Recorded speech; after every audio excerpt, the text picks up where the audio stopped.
Well, welcome to all of you. You are all truly my climate heroes.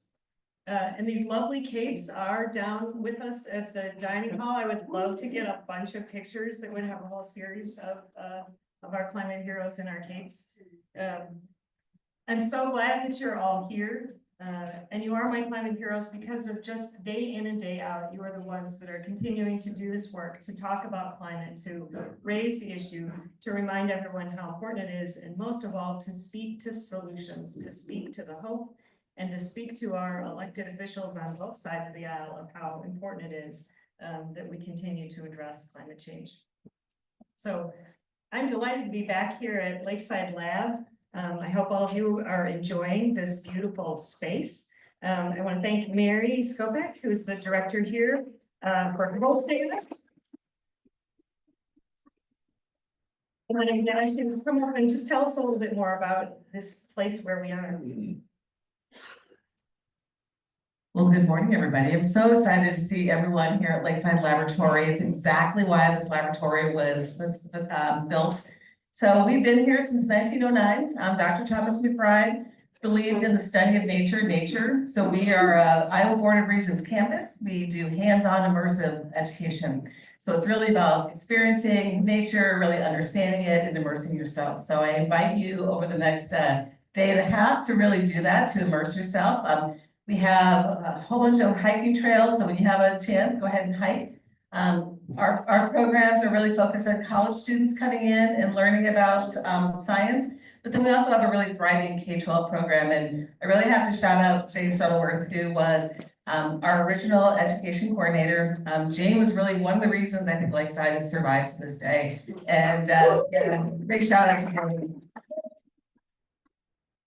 You know, someone who really decided that youth needed to understand these issues as well. And so from little preschoolers all the way up to high schoolers and on to college and adults, we really have this thriving education program. And so I'm excited to have you here and just again invite you to enjoy the next couple of days and learn a lot about climate change.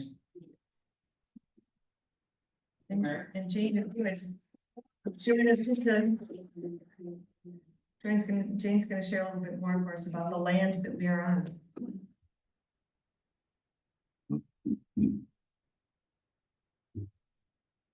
Thank you and welcome everyone. It's wonderful to have you all here. Lakeside is a very, very special place, as you will feel. We are here today. We want to acknowledge that we are on the ancestral lands of the Bahote, today known as the Iowa, the Sauk, Meskwaki, and Dakota peoples. We offer our respect to the elders of those people, past and present, as well as future generations. And we recognize that our presence here today is the result of the ongoing exclusion and erasure of Indigenous peoples who are the original stewards of these lands and waters, and as a result of the violation of multiple treaties. And we also reaffirm our commitment to lifting up the culture and protecting the rights of Indigenous people in Iowa and beyond. And all the lakes around here have Indigenous names, Okoboji or Okoboja. Big Spirit is English translation of Minnewakan. So, thank you.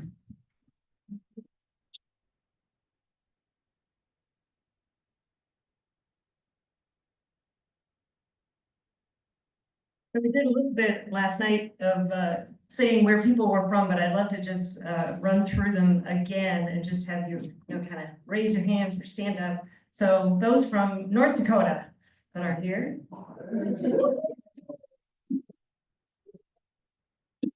And Minnesota, some of our Minnesotans do caucus with our North Dakotans, so they're not.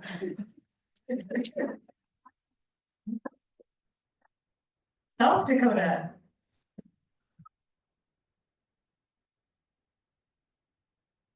Nebraska.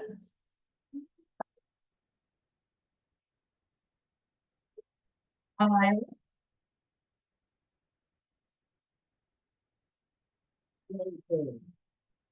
Kansas.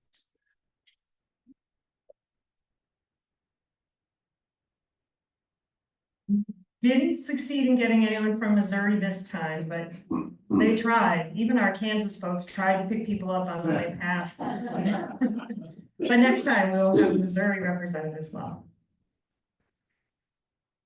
We've intentionally built more social time into our schedule this year. So we have the big social breaks at the end. We have our nature walk, or you can choose other social time then. And we've tried to make the breaks long enough that you can have conversations as you walk between, because we know that connecting as volunteers is really one of the big goals that we have for having this conference, and why we want to have it in person.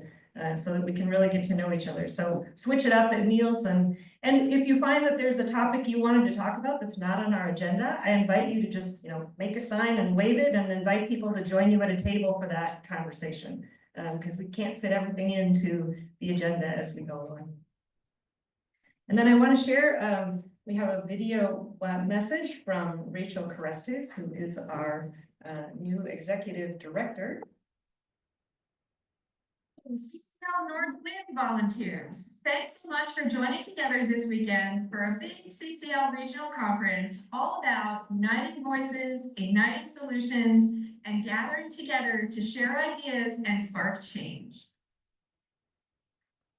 Inspiration to become more engaged with climate solutions in our communities and beyond. And know you're part of a proud tradition of our volunteers gathering together to get to know each other, strengthen our climate resolve, and celebrate all that we've accomplished in this past year together. We've had a really exciting year here at CCL. We've been out everywhere, really growing our grassroots outreach. We've engaged in an intentional effort into having high-level community conversations about climate change and clean energy. And that means we have had more than 27,000 climate conversations in April alone, and more than 44,000 climate conversations total as the year has gone on. Those numbers are amazing, and everyone should be proud of that. We've also had more than 3,400 conversations about home electrification in August, and more of those are happening even now. These conversations are great because they meet people where they are and bring them on board for climate action and clean energy in an accessible way. We've also had a number of successful events. Our Conservative Climate Leadership Conference and Lobby Day was held in March. Our Summer Conference and Lobby Day was held in June. And our Virtual Inclusion Conference just wrapped up in September. But it's not just about conversations. We've been working hard on policy, and we've made a lot of progress in that area. We're working to stop the pollution that's overheating the planet. We're always on the lookout for opportunities to cut pollution as much as possible and as fast as possible. And those opportunities evolve with the political landscape. Here's some of the movement we've seen this year alone on each of our policy areas. On carbon pricing, we've gathered constituent letters in support of the Energy Innovation and Carbon Dividend Act during the spring, and chapters organized in-district drop-offs to keep the drumbeat up for domestic carbon pricing. We also worked really hard on the Prove It Act, which would direct the Department of Energy to study and report on the emissions intensity of various products at home and abroad. This information would help the United States negotiate effectively with our trading partners who have carbon border tariffs in place. The Prove It Act passed the Senate Environment and Public Works Committee in January, and we continue to mobilize around it multiple times throughout the years. In fact, we sent over 8,700 messages to Congress just in March. We made over 1,800 calls to Congress in June, and we held almost 450 lobbying meetings at our summer conference and lobby day. The Prove It Act was one of the primary asks in these meetings. The act was introduced in the House in June of 2024 with robust bipartisan support and more than a dozen additional co-sponsors signing on after the initial introduction. On clean energy permitting reform, CCL volunteers sent 11,476 messages to Congress in January, urging them to work on bipartisan clean energy permitting reform legislation. Folks held 47 lobbying meetings at our Conservative Climate Leadership Conference and Lobby Day. Clean energy permitting reform legislation, including specific bills like the Advance Act, were the primary asks in those meetings. The Advance Act later passed the Senate by 88-2 and was signed into law in July of 2024. So that's a great win for us this year. We also held 442 lobby meetings at our summer conference and Lobby Day. Clean energy permitting reform was one of our primary asks in these meetings. The Energy Permitting Reform Act of 2024 was introduced also in July of 2024, and it included provisions in all the areas we've been talking to Congress about. This includes core components of the Big Wires Act, which deals with clean energy transmission, which we lobbied on a lot in 2023. We also generated more than 500 phone calls to senators who then voted the Energy Permitting Reform Act out of committee. And in September, we kicked off a Contact Congress campaign specifically to help advance this bill and have already generated over 5,000 messages to Congress. There's a real chance for this to pass by the end of this year, so we're really excited to focus hard on this and to get it across the finish line. We also continue our work on healthy forests. We've kept up the drumbeat on our secondary asks, the increased TSP Access Act, and the Seedlings for Sustainable Habitat Restoration Act. Although the Farm Bill looks like it'll push into next year, this foundational work sets us up well to advocate for climate-smart funding we want to see. And finally, on electrification, we continue to get the word out about the Inflation Reduction Act and how it makes home electrification more affordable and accessible. That, of course, was a big focus of our outreach in August. Wow, that's a lot of work you've all done. So stop and give yourselves a hand for that, because that is an amazing effort thus far. But if I know CCL volunteers, I know you're ready for more. So here's what you can look forward to coming up, where you can continue to make a difference on all of these issues that we're all so passionate about. Being here at your regional conference, already a huge step towards building more power in your state and your region. So thank you so much for being here. I urge you to keep the momentum going by participating in CCL's virtual December conference and lobby week.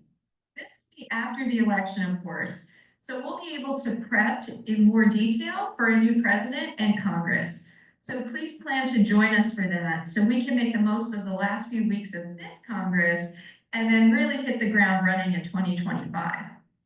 And speaking of the end of this Congress, we really do think there's a good chance the Energy Permitting Reform Act could pass by the end of this year.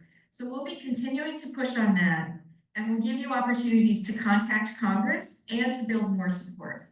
Now, don't forget, that legislation could reduce America's total climate pollution by up to 25% by 2050.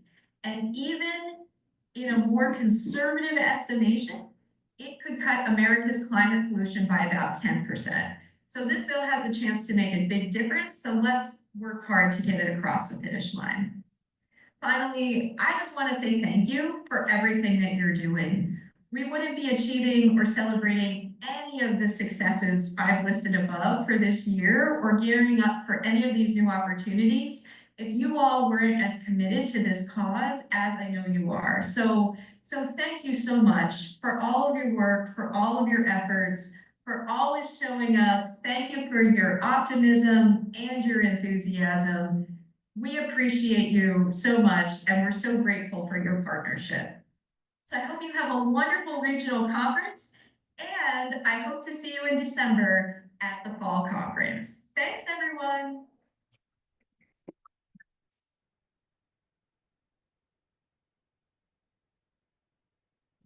Give yourselves a hand for all of that we've accomplished in the last year.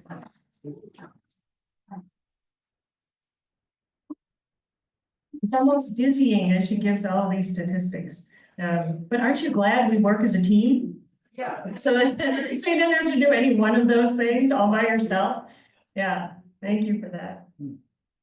So next I want to, as we do a little shuffling with computers to get everything set up, I want to introduce our guest speaker. Mike Franken has joined us today. He was born the youngest of 9 children right in rural northwestern Iowa, so he's back home in this area again. He's a retired Vice Admiral from the US Navy. He has a multitude of qualifications that I could list to impress you, but he says he's more humble than that. So we will allow him to just give us his insights into national security. And thank you, Mike, for being here.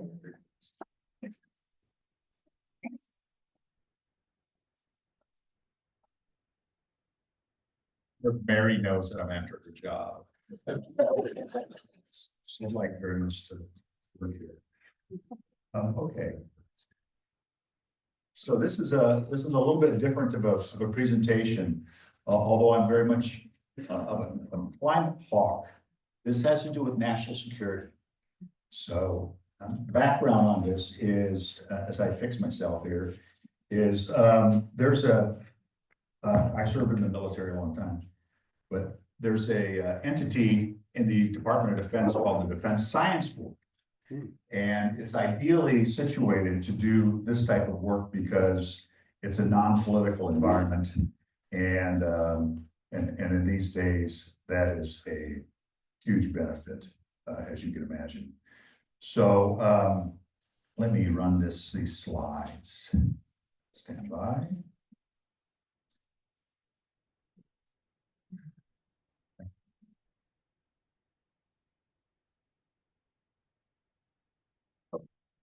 I'm not getting a transition here.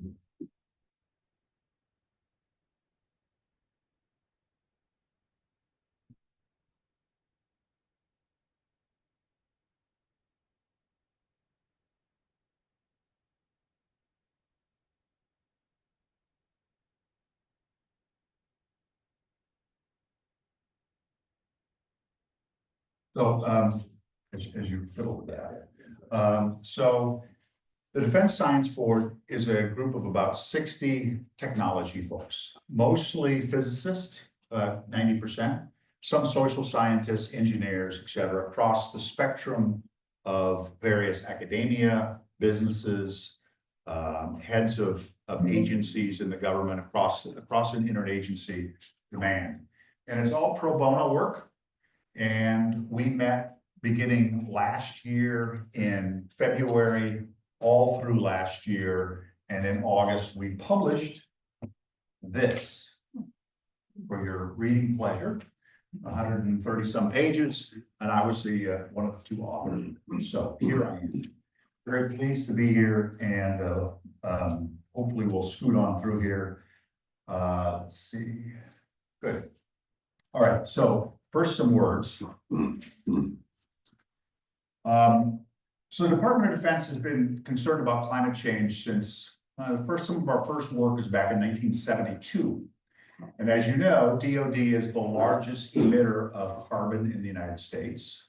In a nation that's the 2nd largest emitter of carbon. So we realize that we've got a large carbon footprint, but this is not a study that says how to reduce that carbon footprint. This is what are the adaptable and resilience measures that we as a nation across the spectrum of things that will challenge us going forward as a result of climate change, to include from vector-borne diseases to international relations, science, the preservation of natural resources, rare earth elements, and the host of challenges that may cause conflict. What's not good for the environment is conflict, because you cut corners, and carbon preservation is not something you're concerned about in conflict, but we also want to reduce the defense budget in the end. I know that sounds as an oddity coming from a DoD person, but it's true. We realize that we're a little fat on the edges. Okay, so the escalating danger of climate change and the global security implications, that's generally what this is about. And what we've seen is that it amplifies existing vulnerabilities. And it's this threat multiplier. And the 2nd and 3rd order effects are the ones which often keep us and surprise us. But they foster conditions which are conducive to conflict, and they reshape the geopolitical terrain. such things as the second order effects, they often happen in nations that have a very low adaptive capability.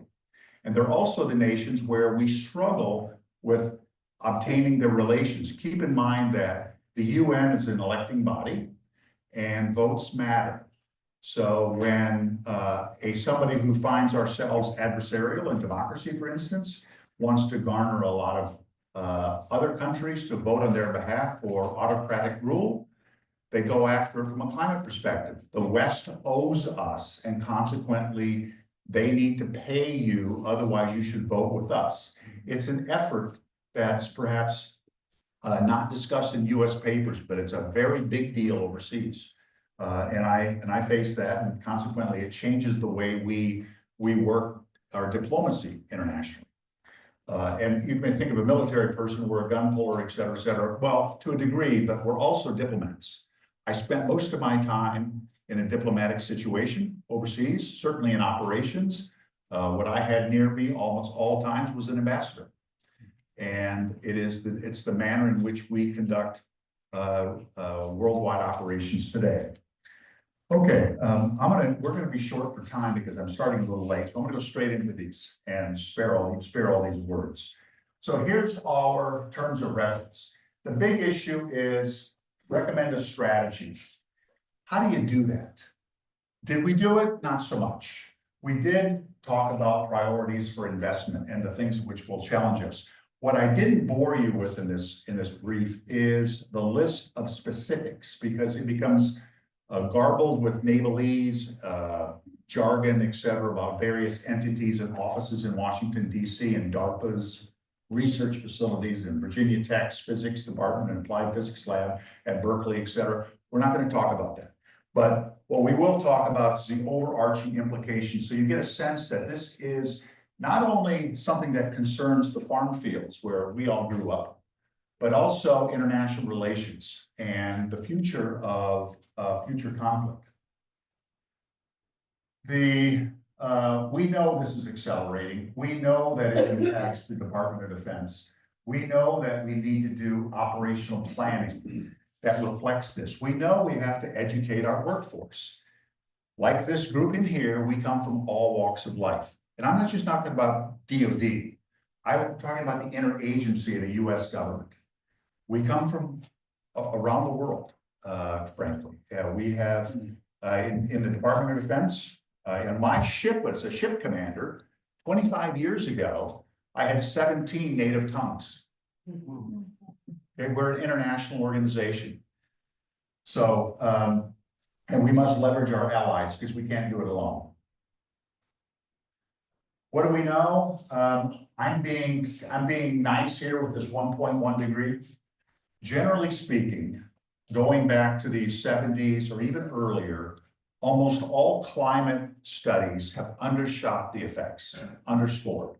They turn out to be worse. Now, there's a study done in 2001, I believe, done by a guy by the name of Schultz, who perhaps overshot it. And that's what the anti-climate folks usually say. But that's an outlier. That was also ordered by the Bush administration, just so you know.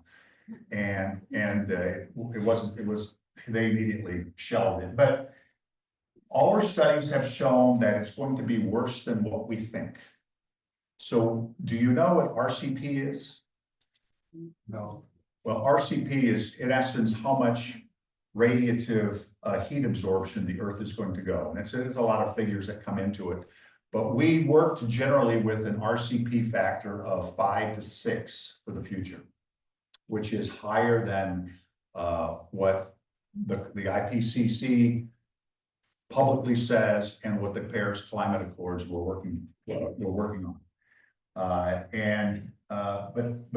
the bottom line is, at the end of the century, 3.5. I do that for just to stay politically correct, but it's really about 4 degrees Celsius calculation. Okay. The heat will cause major realignment in where people live. It'll cause major realignments with where things are grown. It will change our world in the next 80 years. It will become the issue of conflict. Yes. Here's this, just so you know, we're not a political body. This is where the people are from. And it's an interesting group. I'm a farm kid, not much different than people in here, but one of my cohorts that helped me with a lot of the writing, she has 54 honorary doctorates, which I thought was overdoing it. People with 40 books and patents an arm's length long, but from people from all walks of life. And I'm little old me someplace as the author of this thing. So we're not a political body. Here we go. So, okay, the global responses, it's different across the globe. So naysayers say, well, there's actually some colding of the ocean in the north. Well, that's actually true. There's pockets of this, but in the extreme latitudes, high and low, it's going to be substantially worse. Areas where there'll be a change in precipitation, which will be dramatic and cause a realignment of where people live. So what I wanted to say is, we looked at 5 locations, and I will pull those out and talk briefly about each one. And the Indo-Pacific, so you know, runs from the west coast of the United States to the east coast of Africa, omitting the Middle East. Okay, so that's that more expanded area. For the homeland, obviously our bases, certainly in the Navy, are next to the ocean, obviously, but it's not just the Navy has problems, it's all of the services. Matter of fact, we have about 1,500 facilities worldwide that are impacted by climate change. And I'll show you this list in a little bit. The issue associated with deferred maintenance, because we have to close facilities. And those of us that are from the Midwest, Offutt Air Force Base is where Strategic Command is. And as you recall, back in 2019, where the base was flooded, it was closed. Well, that's Strategic Command of the nuclear triad. That's where the command and control of that occurs. So obviously it's impactful. And that's just and it really wasn't that expensive. This is minuscule compared to some of the expenditures we've had at some other bases like Tyndall Air Force Base. What could have happened just in Tampa, Florida, right on the bay. We used to live there. I lived there for 3 years as the plans and policy chief. We have U.S. Central Command and U.S. Special Operations Command, brand new buildings right next to the water. We almost lost those. The Indo-Pacific, the largest issue is the subsidence of the soil and the rise of sea level and the tussle for rare earth elements, rare earth materials. And the manipulation of water on the Mekong, for instance, that is being worked heavily for hydroelectric challenges in China, but it also is the lifeblood of much of the Congo Delta running down into Vietnam. As you may know, we have substantial facilities in the island nations of the Pacific, Kwajalein, as a large intelligence collection capability and also a space observation facility. But the global South and the diplomatic challenges of working with the global South in the context of climate change is particularly difficult because we are observed to be not the victim, but the villain. The nations are assigned a climate index for how they may deal with it. Unfortunately, it's usually the countries that have the most wealth, Singapore, can deal with it the best. Whereas Myanmar is hugely challenged. It's also the place that has some substantial natural resources that are heavily coveted. As we talk about natural resources, and I'll be happy to talk further on this, it's a subspecialty of sorts. The United States has reserves of 1.3% of the rare earth elements that are desired. We're just starting to ramp up. China has 38.5% or so of the natural resources. They also hold 85% of the production of rare earth materials. The United States generally does not do any of it. So we are wanting, and we will consequently be fenced out of markets because we did not prepare well for this. For the polar regions, this opens up a new domain of potential conflict. By 2050, we expect that we'll be able to, the shipway through the Northwest Passage will be open 12 months out of the year. Russia holds the majority of in the exclusive economic zone in the polar north, and they will exercise that. China has realized that, has now defined themselves as a near polar nation. It's a stretch, but they have a lot of ships. The United States has not taken it very seriously. Our allies in Europe certainly have, and they're pulling us forward. The problem in the polar region is wherever you've got ships going by and planes flying over, you also have undersea cables. You may think that your internet, your financial transactions, your telephone calls are done by satellites. That's not true. Most of it goes by underwater cables, fiber optic cables, the vast majority. Consequently, they are all at risk because there are areas in the polar region that we do not have access to, but our cables run through. I'm saying a lot there. And that challenges the preservation of financial markets is the big issue. All right. The ice, here you see the polar regions and the Northwest Passage. I've spent a lot of time up there. It's an interesting place. Our technology is not well placed for the challenges in understanding the region. You may think we know a lot about the environment. We don't. It's we'll get to this for recommendation number 1 from the board. Africa, place I spent a lot of time in my life. The region of insecurity stretching across from Senegal into, in essence, Somalia, across the band of the Sahel, where you've got challenges with the herders and the planters, heavy droughts, heavy rains, poor individuals, low education opportunities, large segmentation between the genders, no such thing as equality, religion challenges, highly Muslim versus Orthodox Christian versus animist understandings, language that differs from valley to valley, river to river, which creates its own set of issues. It is the place most challenged. It is also the place where by 2050, I believe 5 nations in Africa will account for 50% of the increase of the Earth's population.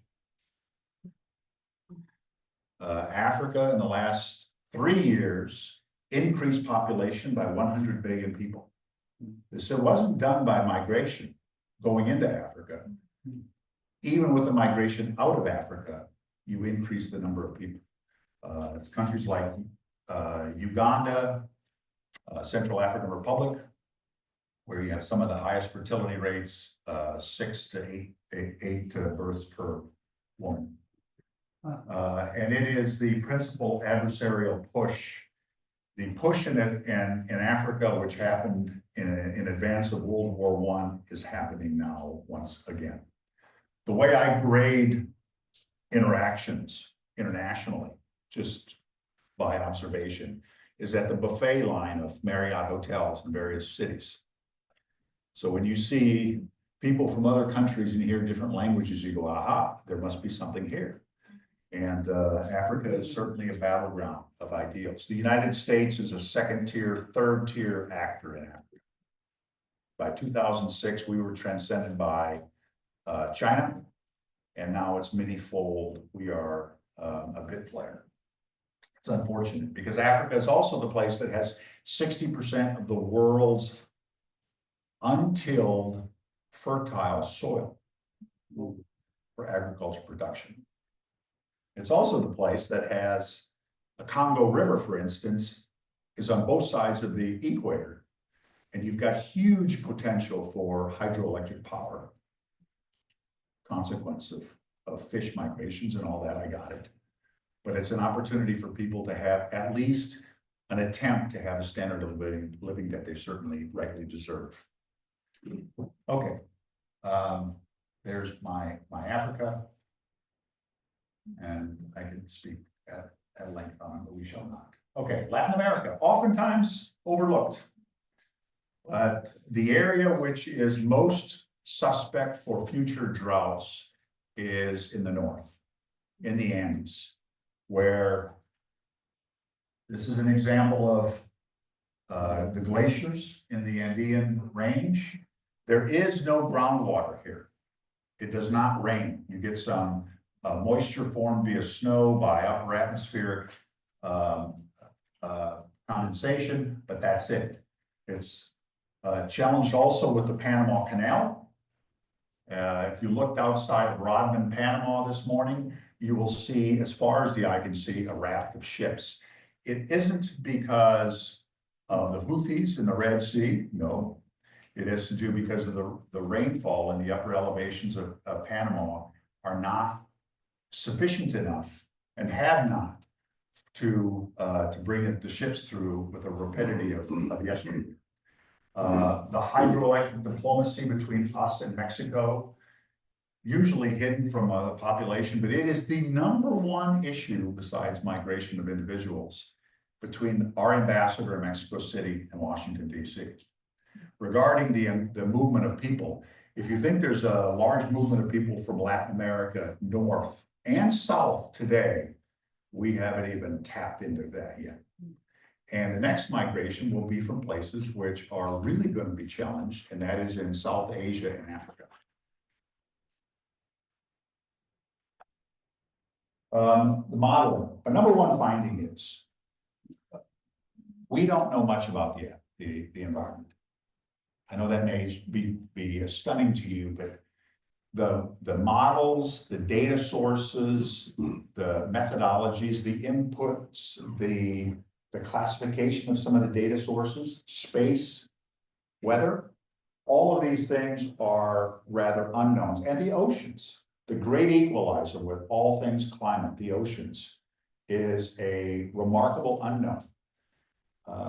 What we also don't have is a central organizing entity. Last week, I spoke to the climate, and it's a different type of conversation, with the Climate Security Executive Panel on the National Intelligence Committee. So it's from the broad spectrum of individuals, a group a little bit bigger than this, all government officials from CIA to energy, everything in between. And everybody has their own climate set. Everybody uses their own programs, their own simulations for the different latitudes and the different longitudes across the earth. So our data doesn't compute, doesn't meet. We have this confection of various results that we try to conjure up an end state, and we disagree with ourselves. And consequently, we lead to stutter stepping rather than stepping out broadly forward at a government policy. We need to get organized. So #1 is we need a central adjudicating authority. I'm not looking for bigger government. I'm just looking for smarter government. This is our first recommendation. Thrown in this one as well, I won't go into our second one, is educating our workforce. I talked about that earlier. We come from all over the world. We need to have a sensibility that there are ramifications to this. And as we run probabilities and we run operations and we run simulations and we talk about future warfare scenarios, how does climate impact that? Where we get based, what we do. For the Arctic, where on earth do we have ships that we don't have bases? Nowhere. But in the Arctic, how do you have a base? First of all, you have permafrost issues, but how do you get oil up there to run your generator for electricity? You certainly don't have enough solar, and you certainly don't have enough wind that can be relied on. So what do you need? Fusion, not here yet. So you have to do a small modular reactor. That's what it's coming from. And DoD's widely and fortuitously positioned. We will have the first modular reactor online at Eielson Air Force Base in Alaska, done by the US Air Force. And I would anticipate that within my lifetime, there will be small modular reactors in buildings about this size throughout the Midwest, connecting our grid to give us the redundancy necessary to backstop wind and solar. That's not a bad thing, folks. It's a necessity. Okay. Number 3, this is probably a surprise to you. Geoengineering, you've all heard of. Say yes, please. There are multiple ways to do geoengineering. We believe we're not fans of it, just so you know. There's too many unknowns. We don't know the long-term ramifications of such, even things as sky brightening. We don't know. But what we do know is this will be practiced by others, offensively and defensively and economically. We need to be able to recognize that it's being done. For social media purposes, for classified discussion purposes, for blaming discussions, etc. You need to know what's happening. So we consequently need the capability to detect it. There's a lot to this that we're not discussing. A lot of it's classified. Okay, finding 4, vector-borne diseases, issues, novel viruses buried in permafrost that are now unreleased. The host of vector-borne diseases, which as a result of heat, get better and you get more effective in becoming deadly, 78% of them. This biodefense posture review, which was done hand in glove with us, says it all. We need to maximize the labs that we and others, Europeans mostly, monitor, Japanese, monitor the well-being of large groups of population. As the senior person on the continent of Africa, I had 3 of those labs. And that the US just uses, employs locals, makes sure they're all educated, and we monitor the population. That's why we found Ebola early on. That's a whole other story. We need to do more of this, and we need to be prepared with the ability to react to this when large groups of population get infected, much like COVID. Soldiers in the field. Although a Navy guy, I had 4,000, 6,000 Army and Marines working for me at one time in the field. A heat stress casualty is synonymous, possibly worse, than a physical wound. Because how do you train a heat stress in the Central African Republic in the field? How do you do it? You don't have ice. You bury them in the soil. They're going to have brain damage. They'll probably die. So we see a future soldier rigged so you can tell when their gait gets confusing and you got to step them out. And this happens in boot camps already. Americans don't go up on farms anymore. We spend a lot of time indoors, air conditioned. Our bodies are not well acclimated to the large extremes of temperature where we now operate as a matter of course. And consequently, we need to be wired so that we can see this before it happens. Infrastructure.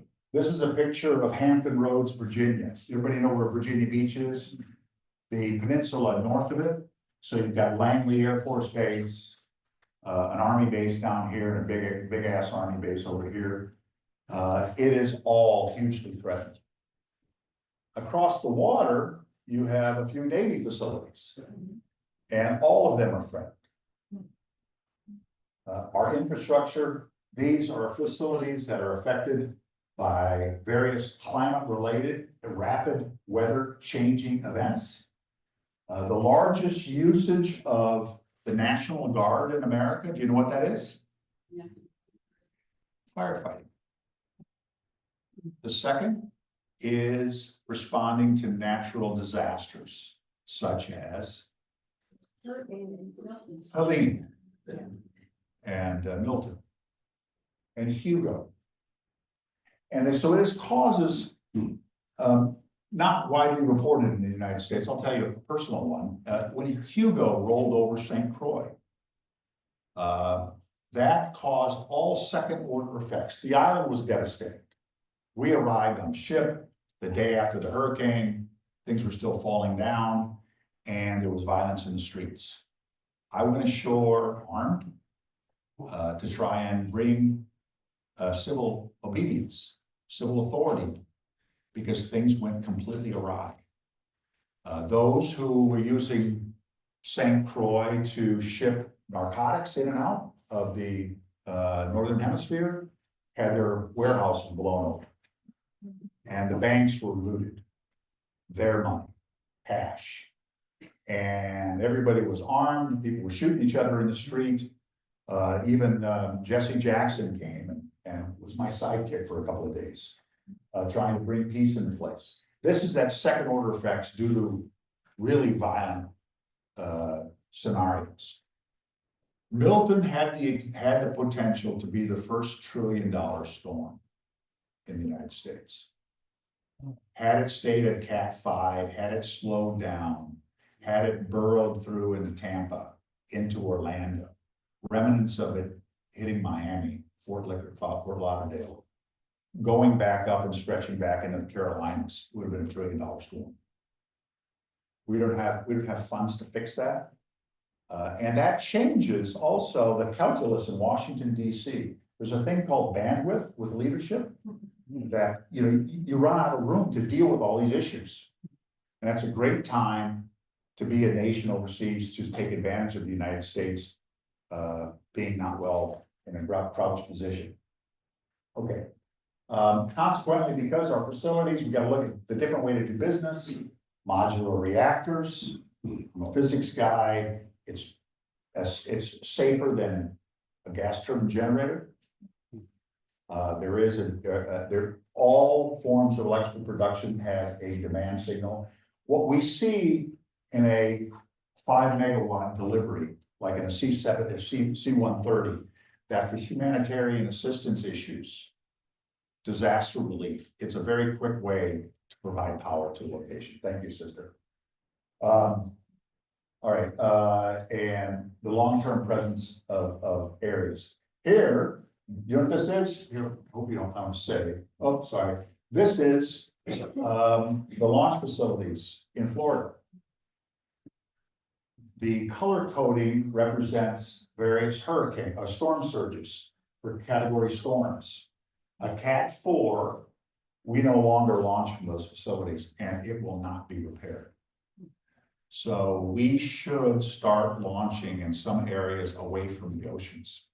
Vandenberg in California, even Elon's Texas launch facilities, not well positioned. In the future, we'll be launching from, I would expect, Utah. Wallops Island, Virginia is not a good location either. They're all hugely threatened. And this becomes a national security. It also becomes a commercial shortcoming. The finding 6, knowing the high temperature and low temperature effects on equipment.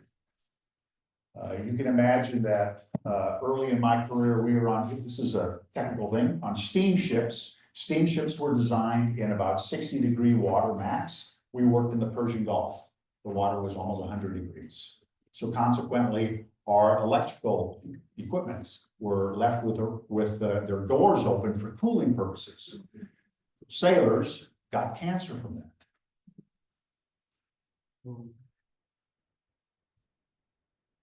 Polar, we don't know about the environment, the big issue of anti-fouling and personal protection in the north.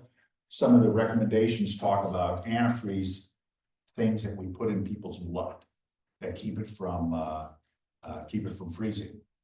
The various means of being able to do that so that we can operate in the very cold and to recognize and quickly recover from things like frostbite. Okay. Here's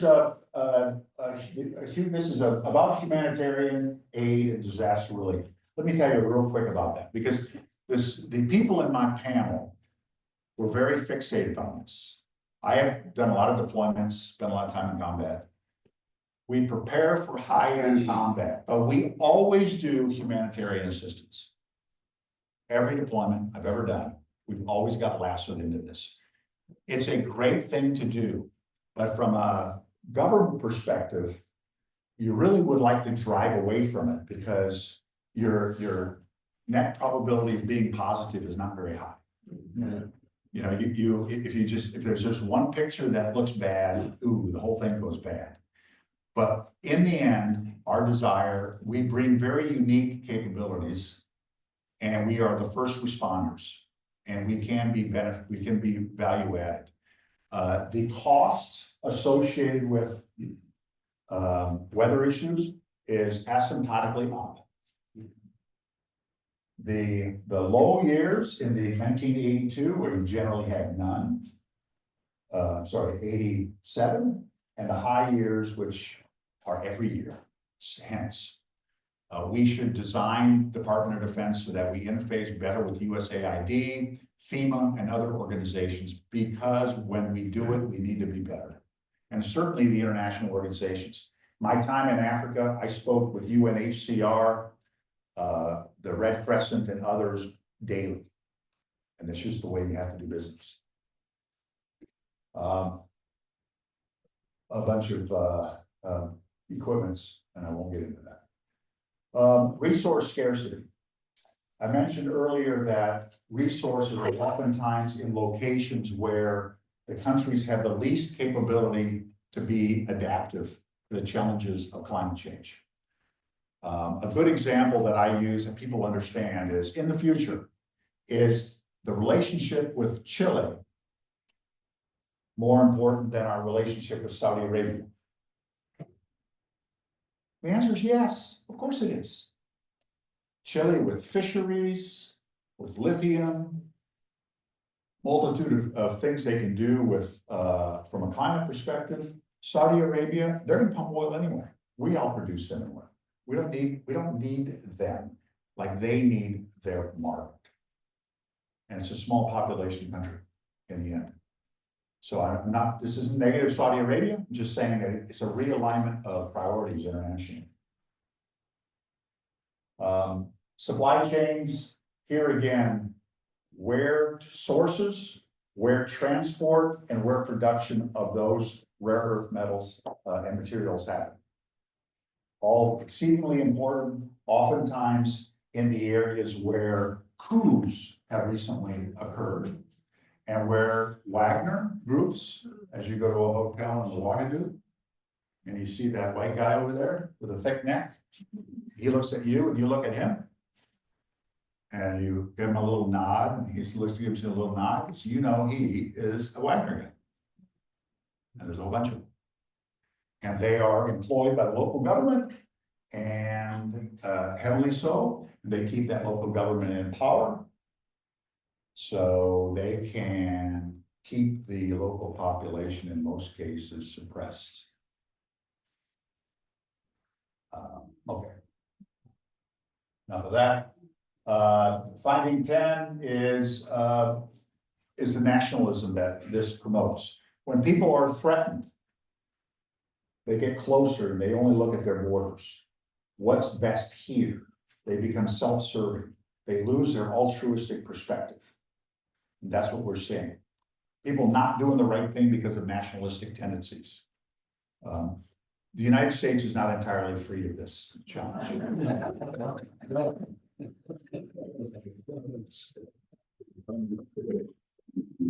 72 million. We need to work with our allies. If you've traveled some time in Europe, they're very engaged on this topic. My discussions with our European partners, most recently in Italy and Romania, they are 100% wired. And they too have their natural disasters every year, and they keep getting worse. All right, so in summary, if I'd say that just the 5 big takeaways, we need a single source. We need to be able to identify who's manipulating. We need to be able to prepare for the biological and physiological hazards, the R&D, the research and development, et cetera. Minimize our risk to DoD. We can't be spending the amount of money we have fixing our facilities. And here's a little example. The devil's in the details. I was former chief of legislative affairs in the Obama administration. So our legislation is such that if you destroy a hangar or a base as a result of weather, you can only build it back to the standards that it was originally built. Because if you go over that while you're just gold plating it. And oftentimes the local political figures and construction companies want you to only build it to that original because they want to do it over again. So it's human nature. So you need some flexibility in legislation to do the right thing. And lastly, train, equip, and monitor the future, the forces for future. Summary, not ready. Consider a 5 degrees Celsius at the end of the century. There's nothing we're doing today that would curtail anybody on the Defense Planning Board from saying this is an incorrect statement.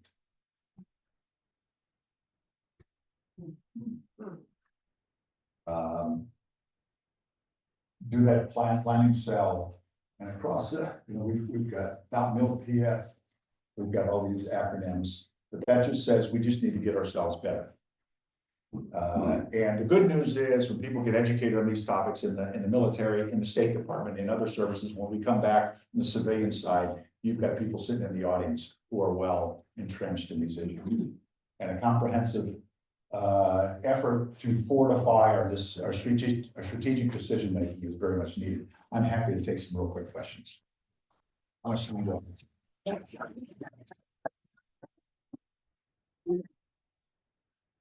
So I have one comment, which is that 3 of the 6 members of our DC delegation in Iowa are connected to they're either veterans or they're in the National Guard. Okay. So I think when we do our lobbying, we need to take advantage of that point. The other question I have is there's a lot of veterans out there that, they should be attuned to all this. Are they? They're mostly, I'd say they're cowed and not saying anything about it because they feel like they're underqualified to be a discussant. It just seems like, it seems like that's an audience that could be effective in pushing members of Congress to do something. I mean, so I don't know what the solution is to that. Sir. Thank you for scaring the shit out of us. Didn't mean to. Now, how do you do the same to A, our political leadership, B, our media, and C, our voters, who somehow. I don't know. Next.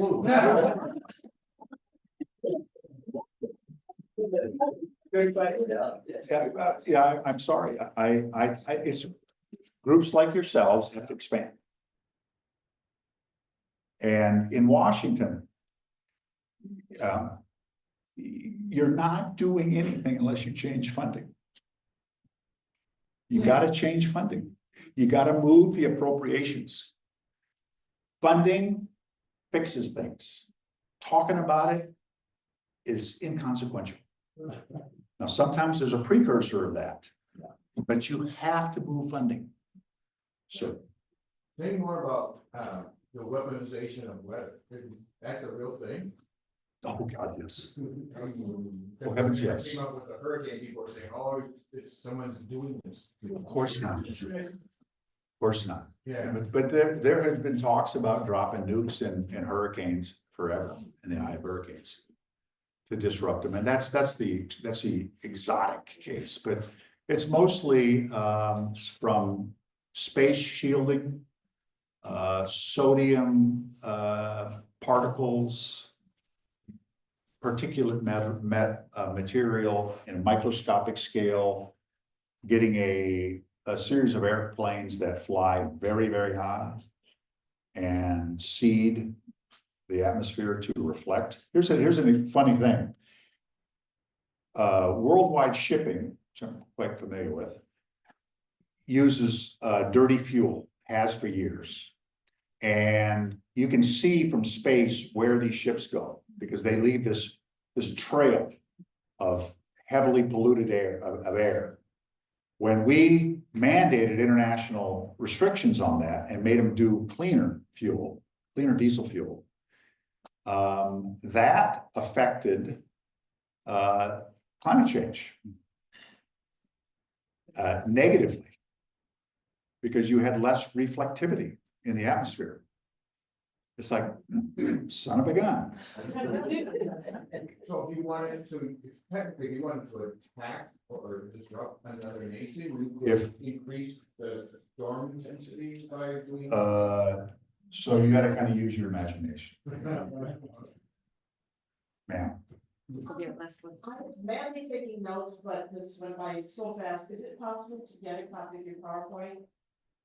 Yes, they're for public distribution. I would urge you to jam on this. It's the Defense Science Board. It's release. This is the unclassified aspect. Anything classified was done in other reports, and you can download it on the Defense Science Board website. Thank you. I think the slides are probably there as well. Need to cut off all the questions so that we don't miss our next thing on the agenda. Likely be able to stay with us a I'm little happy to. longer and be able to join us for And I lunch. want to say thank you to everybody, Rob, especially.